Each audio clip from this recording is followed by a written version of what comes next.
നമസ്കാരം. കലാപകാരിയായ ശ്രീനിവാസനെ കുറിച്ചായിരുന്നു ഞാൻ എൻ്റെ മുൻ വീഡിയോയിൽ പ്രതിപാദിച്ചത്. സിനിമ ജീവിതത്തിൽ മാത്രമല്ല, വ്യക്തി ജീവിതത്തിലും കലാപം നടത്തിയാണ് ശ്രീനിവാസൻ മുമ്പോട്ട് പോയത്. അദ്ദേഹത്തിന് ഒറ്റ വഴികൾ ഉണ്ടായിരുന്നില്ല ഒന്നിനും. അദ്ദേഹത്തിൻ്റെ മുമ്പിൽ തെളിഞ്ഞു വരുന്ന വഴികളൊക്കെയായിരുന്നു അദ്ദേഹത്തിൻ്റെ ശരികൾ. ഏറ്റവും കൂടുതൽ അഭിമാനത്തോടെ ഞാൻ കാണുന്നത് ശ്രീനിവാസൻ എന്നോട് കാണിച്ച വാത്സല്യവും ഇഷ്ടവുമായിരുന്നു. രോഗബാധിതനായി വീട്ടിൽ കഴിയുന്ന ശ്രീനിവാസൻ ഏറ്റവും കൂടുതൽ കേൾക്കുന്ന വീഡിയോകൾ എൻ്റേതായിരുന്നു. പരിചയക്കാരെയൊക്കെ കാണുമ്പോൾ എനിക്ക് അവനെ ഇഷ്ടമാണ്. ഇടയ്ക്കിടെ അവനോട് ഇവിടെ വരാൻ പറയണം എന്ന് ആഗ്രഹം പ്രകടിപ്പിക്കുമായിരുന്നു. ശ്രീനിവാസിൻ്റെ അടുത്ത സുഹൃത്തും സംവിധായകനുമായ റോബിൻ തിരുമല അദ്ദേഹത്തെ നിരന്തരം കാണാൻ പോവുകയും പലപ്പോഴും എന്നെക്കുറിച്ച് അദ്ദേഹം സംസാരിക്കുന്നതായി എന്നെ അപ്പോൾ തന്നെ വിളിച്ചു പറയുകയും ചെയ്യുമായിരുന്നു. റോബിൻ്റെ ടെലിഫോണിൽ ഞാൻ അനേകം തവണ ശ്രീനിവാസനുമായി സംസാരിച്ചിട്ടുമുണ്ട്. എനിക്കൊരു അഭിമുഖം നൽകാൻ അദ്ദേഹം ആഗ്രഹിക്കുന്നു എന്ന കാര്യം റോബിനോടാണ് തുറന്നു പറയുന്നത്. റോബിൻ പറഞ്ഞതനുസരിച്ച് അദ്ദേഹത്തിൻ്റെ അഭിമുഖത്തിന് വേണ്ടിയുള്ള തയ്യാറെടുപ്പുകൾ നടത്തിക്കൊണ്ടിരിക്കുന്നതിനിടയിലാണ് അദ്ദേഹം രോഗബാധിതനാകുന്നതും ആശുപത്രിയിലാകുന്നതും. ആശുപത്രിയിൽ നിന്ന് മടങ്ങിയെത്തിയ ശ്രീനിവാസനെ സംസാരിക്കാനുള്ള ശേഷി ഏതാണ്ട് കുറഞ്ഞിരുന്നു. അദ്ദേഹത്തിൻ്റെ ബുദ്ധിക്കോ ഓർമ്മയ്ക്കോ കുറവൊന്നുമില്ലെങ്കിലും അദ്ദേഹം സംസാരിക്കുമ്പോൾ അതിൻ്റെ വ്യക്തത ഒരു പ്രശ്നമായിരുന്നു. എന്നിട്ടും എനിക്ക് അഭിമുഖം നൽകണം എന്ന അദ്ദേഹത്തിൻ്റെ ആഗ്രഹം അദ്ദേഹം തുടർന്നു. അങ്ങനെ ഒരു ദിവസം ഞങ്ങൾ അഭിമുഖത്തിന് തീരുമാനിക്കുന്നു. ശ്രീനിവാസൻ റോബിനോട് പറഞ്ഞു, വീട്ടിൽ വെച്ച് അഭിമുഖം വേണ്ട, ഏതെങ്കിലും ഒരു ഹോട്ടലിൽ വെച്ച് അഭിമുഖം തയ്യാറാക്കാൻ. കാരണം വീട്ടിൽ വെച്ച് സംസാരിക്കുമ്പോൾ ഭാര്യയുടെ ചെവി ഇവിടെയാവും. ശ്രീനിവാസന്റെ ഭാര്യ 100% തന്റെ ഭർത്താവിനെ ശുശ്രൂഷിക്കാൻ ജീവിതം മാറ്റിവെച്ച സ്ത്രീയാണ്. അവർ കലാകാരിയല്ല, ബുദ്ധിജീവിയല്ല, ഒരു സാധാ നാട്ടുംപുറത്തുകാരി. പക്ഷെ ശ്രീനിവാസൻ എന്ന കലാകാരന്റെ മേക്കിങ്ങിൽ, അദ്ദേഹത്തിന്റെ ജീവിത വിജയത്തിൽ ഏറ്റവും നിർണായകമായി പങ്കുവഹിച്ച ഒരാൾ ഭാര്യ തന്നെയാണ്. കലാപകാരിയ ശ്രീനിവാസൻ മുഖം നോക്കാതെ അഭിപ്രായം പറയുന്നത് സിനിമ ഇൻഡസ്ട്രിയിൽ ഉണ്ടാക്കിയിരിക്കുന്ന ബുദ്ധിമുട്ട് തൻ്റെ മക്കളിലേക്ക് വ്യാപിക്കുന്ന ആശങ്ക ശ്രീനിവാസന്റെ ഭാര്യയ്ക്കുണ്ടായിരുന്നു. ശ്രീനിവാസൻ രാഷ്ട്രീയം പറയുന്നത്, ശ്രീനിവാസൻ സിനിമക്കാരെ കുറിച്ച് പറയുന്നതൊക്കെ ഇത്തരം അസ്വാരസ്യങ്ങൾ സൃഷ്ടിച്ചിരുന്നു. ശ്രീനിവാസന്റെ അഭിപ്രായമായിരുന്നില്ല മക്കൾക്ക് ഫിലിം ഇൻഡസ്ട്രിയിലുള്ള മറ്റുള്ളവരോട്, മോഹൻലാൽ അടക്കമുള്ളവരോട് വളരെ നല്ല ബന്ധമാണ് അവർ എല്ലാവരോടും പുലർത്തി വരുന്നത്. പക്ഷെ അതൊന്നും ശ്രീനിവാസനെ ബാധിക്കുമായിരുന്നില്ല. സിനിമാ മേഖലയിൽ ഉള്ളവർക്കെതിരെ പോലും ശ്രീനിവാസൻ മുഖം നോക്കാതെ തുറന്നു പറയുന്നത് മക്കളുടെ കരിയറിനെ ബാധിക്കുമെന്ന ഭയം ശ്രീനിവാസന്റെ ഭാര്യയ്ക്കുണ്ടായിരുന്നതുകൊണ്ട് എന്നെ കാണണം, എന്നോട് സംസാരിക്കണം എന്ന് കൂടെ ശ്രീനിവാസൻ പറയുന്നത് അദ്ദേഹത്തിന്റെ ഭാര്യയെ ആശങ്കപ്പെടുത്തിയിരുന്നു. അതുകൊണ്ട് ഭാര്യ ആവശ്യപ്പെട്ടത് വീട്ടിൽ വെച്ച് തന്നെ അഭിമുഖം എടുക്കണമെന്നാണെങ്കിൽ ശ്രീനിവാസന്റെ ആഗ്രഹം വീടിന് പുറത്ത് ഏതെങ്കിലും ഒരു സ്ഥലത്ത് വേണമെന്നായിരുന്നു. വാസ്തവത്തിൽ റോബിൻ തിരുമല ആശയക്കുഴപ്പത്തിലായി. ഭാര്യ പറയുന്നത് സതുദ്ദേശത്തോടെയാണ്. ശ്രീനിവാസൻ ആഗ്രഹിക്കുന്നതാവട്ടെ മനസ്സിലുള്ളതെല്ലാം തുറന്നു പറയാൻ ഒരു എതിർ ശബ്ദവും പരിസരത്തുണ്ടാവരുത് എന്ന ആഗ്രഹവും. ഒടുവിൽ റോബിൻ എന്നോട് പറഞ്ഞു, ശ്രീനിയേട്ടനെ പൊന്നുപോലെ നോക്കുന്നതും ശുശ്രൂഷിക്കുന്നതും അദ്ദേഹത്തിന് വേണ്ട എല്ലാ സൗകര്യങ്ങളും ചെയ്തു കൊടുക്കുന്നതും ഭാര്യയാണ്. വയ്യാതായ ശ്രീനിവാസനെ ഒരു ചെറിയ ബുദ്ധിമുട്ട് പോലും ഉണ്ടാവാതെ കാവൽ മാലാഖയെ പോലെ എപ്പോഴും കാവൽ നിൽക്കുകയാണ്. അതുകൊണ്ട് ചേച്ചി പറയുന്നത് നമുക്ക് അംഗീകരിക്കാം. പക്ഷെ ശ്രീനിവാസനോട് എങ്ങനെ പറയും? അഭിമുഖ ദിവസം രാവിലെ തന്നെ റെഡിയായി ശ്രീനിവാസൻ റോബിനെ കാത്തിരിക്കുകയാണ് ഹോട്ടലിലേക്ക് പോവാൻ. റോബിൻ സമയമായപ്പോൾ എത്തി. പോകാം എന്ന് പറഞ്ഞ് ശ്രീനിവാസൻ നിർബന്ധിക്കുന്നു. റോബിൻ പറഞ്ഞു, ഒരു പ്രശ്നമുണ്ട്, ഹോട്ടലിൽ മറ്റൊരു പരിപാടി വന്നതുകൊണ്ട് അവർക്കന്ന് അസൗകര്യമാണ് എന്ന് പറഞ്ഞതുകൊണ്ട് ഇങ്ങോട്ടാക്കിയെന്ന്. അങ്ങനെയാണ് വാസ്തവത്തിൽ ശ്രീനിവാസന്റെ വീട്ടിൽ പോയി ഇന്റർവ്യൂ എടുക്കുന്നത്.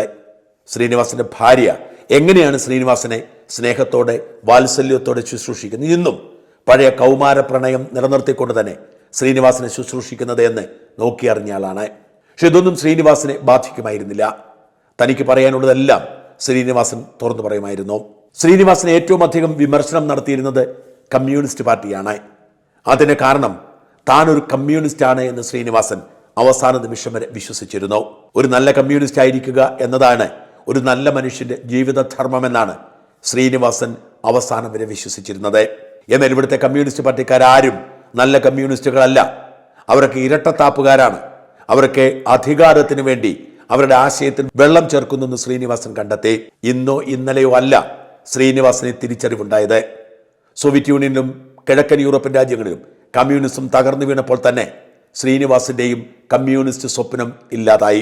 അതുകൊണ്ടാണ് കമ്മ്യൂണിസത്തിന് വീഴ്ചയുടെ തൊട്ടു പിന്നാലെ 1991 സന്ദേശം എന്ന സിനിമയ്ക്ക് ശ്രീനിവാസൻ രൂപം കൊടുക്കുന്നത്. ആ സിനിമയിലെ കഥാപാത്രങ്ങളുടെ ഓരോ സംഭാഷണവും വാസ്തവത്തിൽ എത്രമാത്രം പ്രസക്തമാണെന്ന് നോക്കുക. സന്ദേശത്തിലെ ബുദ്ധിജീവിയായ കുമാരപിള്ള പറയുന്നു, ത്വാത്വികമായ ഒരു അവലോകനമാണ് ഞാൻ ഉദ്ദേശിക്കുന്നത്. ഒന്ന്, വിഘടനവാദികളും പ്രതിക്രിയാവാദികളും പ്രഥമദൃശ്യ അകൽച്ചയിലായിരുന്നെങ്കിലും അവർക്കിടയിലുള്ള അന്തർധാര സജീവമായിരുന്നു എന്ന് വേണം കരുതാൻ. 2, ബൂർഷ്വാസിയും തക്കം പാർത്തിരിക്കുകയായിരുന്നു. അങ്ങനെയാണ് തെരഞ്ഞെടുപ്പ് നമുക്ക് പ്രതികൂലമായി ഭവിച്ചത്. അതാണ് പ്രശ്നം. കമ്മ്യൂണിസ്റ്റുകാർ എങ്ങനെയാണ് ഒരു തോൽവിയെ അംഗീകരിക്കാതെ, സമ്മതിക്കാതെ അതിന് താത്വികമായ വിശദീകരണം കൊടുക്കുന്നത് എന്നതിൻ്റെ തെളിവാണിത്. ഉത്തമൻ എന്ന നല്ല കമ്മ്യൂണിസ്റ്റുകാരൻ പറയുന്നു, മനസ്സിലായില്ല. കുമാരപിള്ള പറയുന്നു, അതായത് വർഗാധിപത്യവും കൊളോണിയലിസ്റ്റ് ചിന്താസരണികളും റാഡിക്കലായിട്ടുള്ളൊരു മാറ്റമല്ല. ഇപ്പോൾ മനസ്സിലായോ? ഉത്തമന് എന്തുകൊണ്ട് നമ്മൾ തോറ്റു എന്നുള്ളത് ലളിതമായിട്ട് അങ്ങ് പറഞ്ഞാൽ എന്താ? ഈ പ്രതിക്രിയാവാദകവും കൊളോണിയലിസവും എന്നൊക്കെ പറഞ്ഞ് വെറുതെ കൺഫ്യൂഷൻ ഉണ്ടാക്കുന്നത് എന്തിനാ? വാദകം എന്ന വാക്ക് പ്രത്യേകം ശ്രദ്ധിക്കണം. അതാണ് ഒരു സാധാരണ കമ്മ്യൂണിസ്റ്റുകാരൻ. പ്രഭാകരൻ ശ്രീനിവാസന്റെ കഥാപാത്രമാണ്. ഉത്തമ മിണ്ടാതിരിക്കെ സ്റ്റഡി ക്ലാസ്സിലൊന്നും കൃത്യമായി വരാത്തത് കൊണ്ടാണ് നിനക്കൊന്നും മനസ്സിലാവാത്തത്. ഉത്തമൻ, കോട്ടപ്പള്ളിക്ക് മനസ്സിലായോ? എങ്കിലൊന്ന് പറഞ്ഞു തന്നാട്ടെ, നമ്മൾ എന്തുകൊണ്ട് തോറ്റു? കോട്ടപ്പള്ളി, കുമാരൻപിള്ള സാർ നമ്മുടെ താത്വികാചാര്യനാണ്. തൽക്കാലം അദ്ദേഹം പറയുന്നത് നമ്മൾ കേട്ടാൽ മതി. കുമാരപിള്ളയോടോ, ഉത്തമ, ഉൾപ്പാട്ട് ജനാധിപത്യം അനുവദിച്ചിട്ടുണ്ട്, ശരിയാ. നമ്മളെ എല്ലാവരും ഒരുമിച്ച് ദിനേശ് വീട് വലിക്കുന്നതും അതുകൊണ്ടാണ്. എന്ന് വെച്ചാൽ പാർട്ടിയിലെ ബുദ്ധിജീവികളെ ചോദ്യം ചെയ്ത് മനസ്സിലായോ? ഇങ്ങനെയുള്ള സംഭാഷണം, ആ സംഭാഷണം എത്ര പ്രസക്തമായ ഒന്നാണ്. ഇവിടെയുള്ള പുതിയ തലമുറയ്ക്ക് അത് മനസ്സിലാവണമെന്നില്ല. എന്നാൽ ഞങ്ങളെപ്പോലുള്ളവർക്ക് കൃത്യമായി മനസ്സിലാകും. കാരണം പാർട്ടി ക്ലാസ്സുകളിൽ ഇങ്ങനെയായിരുന്നു കമ്മ്യൂണിസം പഠിപ്പിച്ചിരുന്നത്.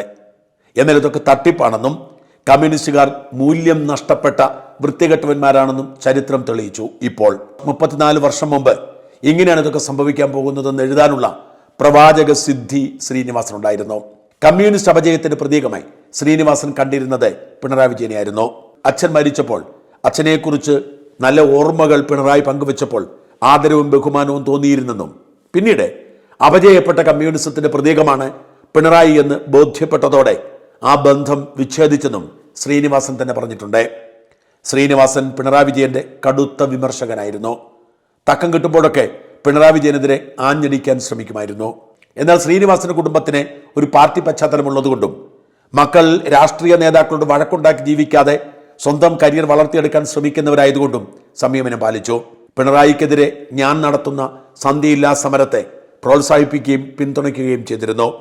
പിണറായിയെക്കുറിച്ച് തനിക്കും ചിലത് പറയാനുണ്ട് എന്ന് ശ്രീനിവാസൻ എന്നോട് തന്നെ നേരിട്ട് പറഞ്ഞിട്ടുണ്ട്. അത് പറയാനായിരുന്നിരിക്കാം ഒരുപക്ഷെ ഹോട്ടലിൽ വെച്ച് ഇന്റർവ്യൂ എടുക്കണം എന്ന് ആഗ്രഹിച്ചതും ആവശ്യപ്പെട്ടതും. പക്ഷെ നടന്നില്ല.